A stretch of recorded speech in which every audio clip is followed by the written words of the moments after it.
Alô, família linda! Seja bem-vindo aí ao nosso canal Vamos Viver Maçonaria. Esse amigo e irmão que vos fala é Jair Gomes. Meus irmãos, eu não ia nem fazer vídeo hoje, mas eu acabei de receber aqui um áudio de um não maçom. Olha só o que é interessante, de um não maçom devidamente iniciado, né? Mas tem algo na maçonaria que a gente gosta de dizer que existe maçom sem ser iniciado, né? Que são os maçons sem aventais. E esse irmãozinho, né, que eu já o considero como meu irmão no sentido da paternidade universal do pai, mas futuramente, quem sabe, se o universo conspirar, será o nosso irmão iniciado. Ele mandou um áudio para mim, depois que assistiu o meu vídeo que eu falo sobre carta patente, e que chamou a minha atenção, né? O nosso querido e amado irmão Magno chamou a minha atenção pela observação que ele fez e pelo questionamento que o nasceu.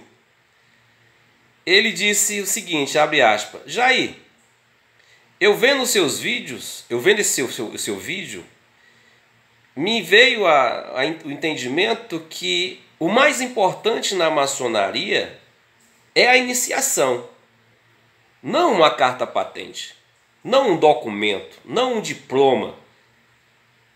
Eu estou fazendo uma extensão do que ele falou. Fecha aspas. Acho que você deve ter entendido, né? Ele deixou bem claro no áudio que para ele o mais importante na maçonaria, olha só, ele não é maçom, mas o mais importante na maçonaria para o mesmo é a iniciação. E que ele, dentro dos estudos dele maçônico, dentro do que ele estuda a maçonaria, dos livros que ele lê, né, do que ele pesquisa no Google, etc., ele viu que a iniciação ela antecede o processo de transmissão de áurea catena, antecede a temática administrativa. E aí eu vou ajudá-lo e vou complementar a ideia dele e passar aqui para vocês como é interessante uma pessoa, quando ela está desprendida, quando ela tem um espírito livre de pensar, quando ela não foi ainda levada ao condicionamento. Eu acredito, se o Magno tivesse aí iniciado em uma potência autocrática, ele não estaria fazendo esse tipo de questionamento. Pode ter certeza disso. Difícil é o indivíduo que está dentro da Matrix sair da Matrix. É difícil, é difícil. Eu já falei aqui para vocês que hoje eu considero a maçonaria institucional, as maçonarias autocráticas, uma das formas mais fundamentalistas do que certas religiões cristãs, como a Testemunha de Jeová, né, como algumas seitas. Eu estava até conversando ontem com o nosso grão-mestre Saliba, que eu vou também hoje falar um pouco sobre uma questão muito interessante, que os irmãos das grandes lojas estaduais, eles são piores do que pessoas de certas seitas religiosas. Se você conversar com irmãos da grande loja, alguns, não vou aqui generalizar, mesmo eles estando adormecidos, eles não têm, digamos assim, vontade de viver maçonaria em outra potência maçônica que não seja a sua instituição, que não seja a grande loja. Porque para eles, a única potência maçônica, a única maçonaria é a grande loja. E então, é visível esse fanatismo fundamentalista denominacional. Olha só, então, interessante o que o Magno nos leva a pensar. Que, de fato, a iniciação maçônica, ela antecede qualquer sistema institucional, qualquer sistema constitucional ou qualquer contrato social. Por quê? Porque se você começar a entrar na historicidade da maçonaria, você vai perceber e você vai ver que antes de 1717, a maçonaria era feita de homens livres. E mesmo na operatividade, se é que existia essa iniciação que hoje praticamos na maçonaria especulativa, aqueles irmãos eram iniciados, né, que não havia necessidade de que as suas lojas, as suas guildes, mantinha-se uma carta patente para que houvesse esse direito iniciático, que desse valer a iniciação. Era algo totalmente de uma transmissão de uma áurea catena, ou seja, de uma escola de mistério, ou seja, de um tronco que nasce e que esse tronco que nasce vai dando os seus frutos e vai se multiplicando e etc, etc. Ou seja, o primeiro maçom, o primeiro indivíduo iniciou o segundo, o terceiro, até chegar a nós outros. E esse processo iniciático de transmissão dessa áurea catena, ela antecede toda essa parte burocrática do que consiste o que hoje as potências maçônicas querem fazer com que nós tenhamos como princípio de verdade e que dá-se a entender a regularidade maçônica.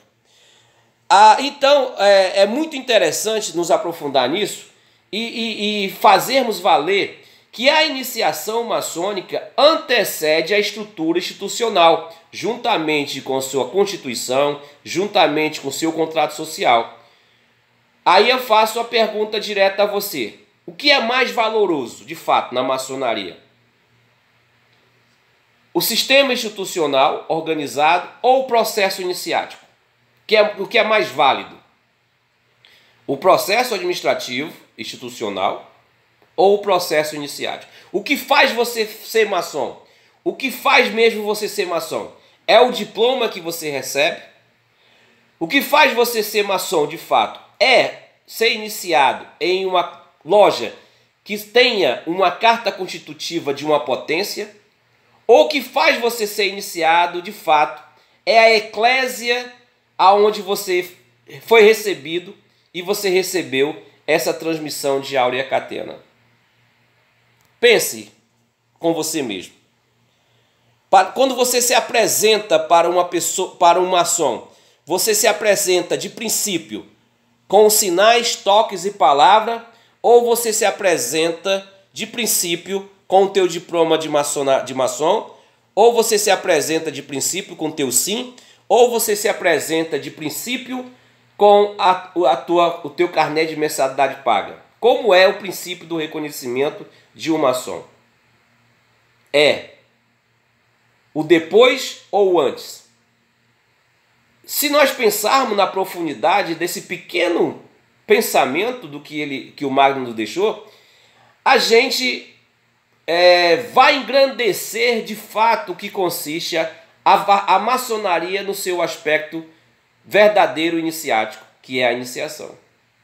E aí a gente esquecer tudo do que a maçonaria especulativa, no decorrer da sua história, quer nos aplicar, quer nos fazer engolir garganta abaixo, que é essas questões políticas de carta patente, de cartas constitutivas, de contratos sociais e etc, etc, etc. A não ser que de fato a maçonaria ela não seja portadora de um processo iniciático, arcaico, antigo, das antigas escolas de mistério. E que de fato houve um tempo, houve uma época que certos indivíduos criou-se ali um sistema iniciático, um sistema administrativo e que passou-se a validar por meio de documentos que hoje se apresenta como carta patentes e cartas constitutivas. A não ser que aceitamos isso e esqueçamos assim, de fato, a essência e o princípio da maçonaria universal, que é o processo de transmissão de áurea catena. E nos detemos assim, então, nas seitas denominacionais com seus regimentos e com suas constituições e com seus contratos sociais. Simples assim. Mas, se nós atentarmos, de fato, para a essência da maçonaria, aí sim a gente vai compreender que nós fazemos parte de uma família universal e que tudo que venha posteriormente, depois da iniciação, nada mais é do que uma política interna de cada potência maçônica. Parabéns, Magno, pela sua observação. Parabéns. Oxalá que todos os maçons tivessem esse despertar intuitivo. Agora, me permita, pegando essa meada do Magno, ontem nós formalizamos, depois de muitas conversações, né, depois de muitos meses conversando, nós formalizamos a GLUMB, né, a Grande Loja Unida Maçônica do Brasil, formalizou um contrato de tratados de mútuo reconhecimento com o Grande Oriente Maçônico do Brasil, o GOMB. Como eu venho sempre apresentando aqui para vocês, um tratado de mútuo reconhecimento entre duas potências requer diálogos, requer acordos políticos, mediante a administração de ambas as potências, na representabilidade do seu grão-mestrado, juntamente com sua eclésia mais próxima, que nós denominamos de alto corpo. Esses indivíduos entram em conversação e apresentam as cláusulas contratuais e ali vão se deliberando até chegarem a um denominador comum para que haja um fechamento do dito tratado de mútuo reconhecimento. Pegando a meada do Magno, olha só como é interessante. O que antecede esse tratado de mútuo reconhecimento? O que é mais valoroso nesse tratado de reconhecimento? O iniciado, o maçom, o processo, a escola de transmissão de áurea catena, ou o que será findado ali por meio de um acordo político, de um diálogo de formalidade institucional? O que é mais valoroso aí? Não seria os irmãos, o processo iniciático, o que nos deixa de fato unidos como verdadeiros irmãos? Então nasceu, quando se manifestou o Tratado de Mútuo Reconhecimento, onde as duas partes entraram num acordo comum, foi divulgado nos grupos do WhatsApp esse tratado, e teve alguns irmãos que fizeram alguns apontamentos. Eu, particularmente, fiquei muito congratulado, até porque os irmãos estão exercendo o seu senso crítico, exercendo o seu direito do livre pensamento. Fizeram alguns apontamentos e teve um que disse que achou totalmente incoerente o tratado entre a GLUMB com o GOMB. Por quê? Porque me ver no YouTube fazendo crítica, né, grandes críticas, discordando totalmente do sistema administrativo das potências maçônicas autocráticas. Aí então esse irmão não conseguiu entender de fato o princípio do que consiste a maçonaria universal e saber dividir o sistema institucional para a essência de fato do que se trata uma escola de tradição iniciática. E não conseguiu dividir a pessoa com suas ideologias, com suas verdades, com seu direito de liberdade, que é o Jair Gomes. Então fez o seguinte apontamento: Jair, abre aspas, Jair, já que agora a potência a qual você faz parte fez um tratado de mútuo reconhecimento com o GOMB, que na visão do mesmo ele disse que é uma potência que está inserida com a mesma vivência administrativa das potências autocráticas, e que agora ele disse que não achou correspondência, né, entre a GLUMB, a qual o Jair fala das potências autocráticas, e agora o Jair pertence à GLUMB, faz um tratado de mútuo reconhecimento com a potência autocrática. E aí ele disse o seguinte: então agora, Jair, você vai ser conveniente, por você ter feito um tratado de mútuo reconhecimento com a potência que reza o mesmo sistema autocrático, é isso que você está dizendo, né? É isso que ele está dizendo. Agora teríamos que ouvir a outra parte, né? Que era os irmãos do GOMB, né? Mas vamos deixar isso a critério de cada um. Mas e agora, Jair? Você agora não pode mais falar das potências autocráticas, porque agora a sua potência fez um tratado com a potência que tem o mesmo sistema das potências autocráticas. Meu irmão, se você pensar que passou pela tua cabeça pelo menos alguns milímetros, ou milímetros não, alguns minutos, segundos, que o Jair Gomes vai se submeter a um sistema a qual ele discorda pelo simples acordo político de um tratado de mútuo reconhecimento e não vai mais falar aqui no YouTube, então você não me conhece de fato. Pode tirar o cavalinho da chuva. Pode tirar o cavalinho da chuva. Eu só não vou falar se não tiver o que falar. Eu não vou ficar aqui inventando. Mas o que tiver de incoerência nas potências autocráticas e até mesmo na potência que a qual nós fizemos tratado de mútuo reconhecimento, se chegar aos meus ouvidos incoerência, que eu discorde, eu, Jair Gomes, vou falar. Pode ter certeza disso. Aqui eu não tenho, digamos, eu não tenho, qual é a fala assim? É porque os meus vídeos é ao vivo, né? Eu não tenho filho de estimação. O Jair Gomes não tem filho de estimação. Eu não tenho rabo preso. Eu já falei N vezes. Até a minha potência, a grande loja que eu pertenço, a grande loja unida maçônica do Brasil, se um dia o alto corpo decidir tirar o meu direito de falar, eu deixo ela, eu saio dela. Eu vivo na maçonaria Gloom porque eu tenho essa liberdade de expressar os meus pensamentos. Só é simples assim. Um dia que a Gloom se organizasse e dissesse assim, olha Jair, para de falar no YouTube, para de criticar, para de falar isso. Então, meu irmão, me dá meu kit placê aí. Eu nem pedia kit placê. Eu saí, pronto, acabou. Entendeu? Eu, Jair Gomes, eu sou um homem livre. Eu não tenho rabo preso. Eu não tenho ideologia. A única ideologia, que eu já falei aqui para vocês, a única ideologia que eu tenho é a liberdade. E, meu irmão, eu não concedo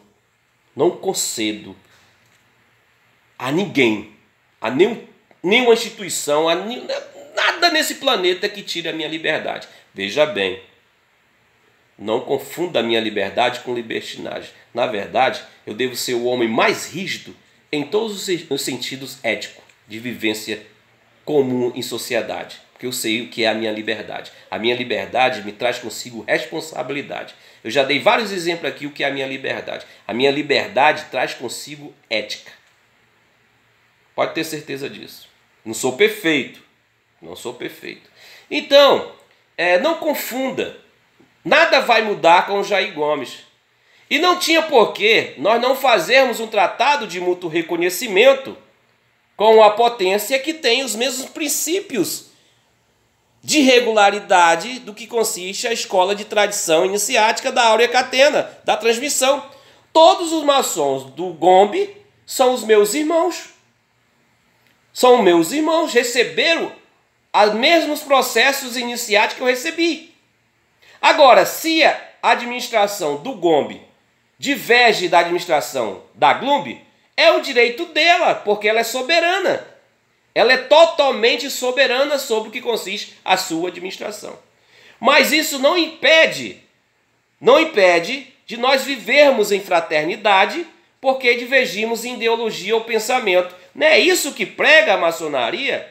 Tolerância à diversidade de pensamento, de religião? Eu já falei sei quantas vezes aqui, eu posso ser macumbeiro, eu posso ser espírita, eu posso ser o que for, mas eu não posso conviver com meus irmãos maçom, por causa de ideologia maçônica. Eu acho que foi um grande passo na maçonaria brasileira universal, e até brasileira e universal. Porque se de fato o GOMB é uma potência que esteja dentro de um sistema autocrático, e agora fez um tratado de mútuo reconhecimento com a potência que tem uma outra visão administrativa, isso é evolução, isso se chama tolerância, isso se chama-se fraternidade, isso se chama maçonaria em vida orgânica. Vou ficando por aqui, te amo sem te conhecer. Mas eu te disse, meu grão-mestre Saliba, parabéns meu irmão, parabéns. Meu grão-mestre Jair Gomes, parabéns.